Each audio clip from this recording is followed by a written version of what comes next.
calculer la surface d'un cône, il... Tu fous quoi? La poète. N'importe quoi.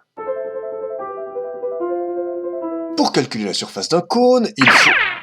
Youhou. Descendre là. Nyamantamana. Kalibato popo.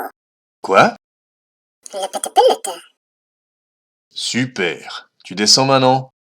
Namayamapi. La poète. N'importe quoi. Kamanarabanabata. Kele patititipo pili patatanapu. Kalata kiliti. Kili muatano.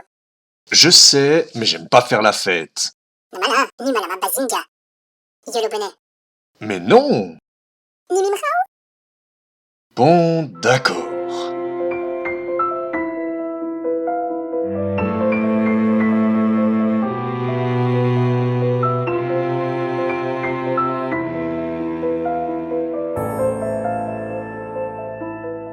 Youpi!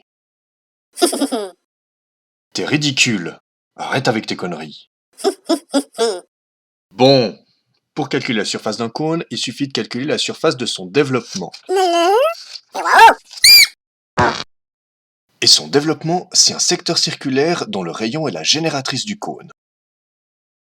Et l'aire du cône, c'est l'aire du secteur circulaire, c'est-à-dire pi fois le rayon carré fois l'angle au centre divisé par 360. Allez, on range ça dans un coin.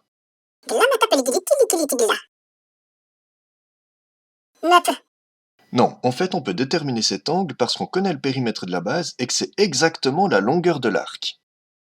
Donc le périmètre de la base est égal à la longueur de l'arc, c'est-à-dire 2π fois le rayon du secteur fois l'angle au centre sur 360.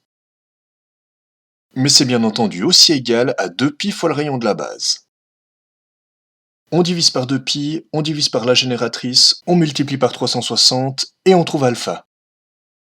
Ça nous permet de calculer l'angle au centre pour faire le développement.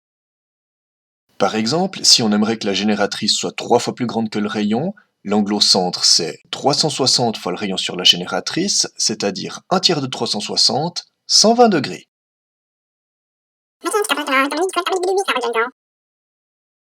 On pourrait, mais non, il y a quelque chose de plus subtil à faire. On revient en arrière. Si on divise le périmètre par 2 et qu'on multiplie par la génératrice, on obtient l'aire du cône. Comme c'est la même valeur, ça doit marcher pour les deux formules. 2πr divisé par 2, πr, πr fois g, πrg. L'aire du cône, c'est pi fois le rayon de la base fois la génératrice.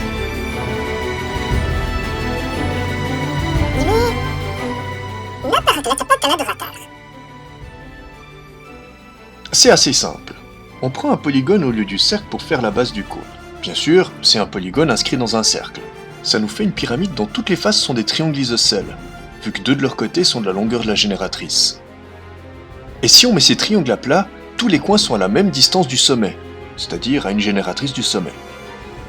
Donc ces coins sont sur un cercle dont le centre est le sommet du cône et dont le rayon est la génératrice du cône. Et plus l'approximation est fine, plus on va coller au cône et plus on va coller au secteur circulaire. Donc l'aire du cône c'est πrg et l'angle au centre du développement c'est 360 fois r sur g.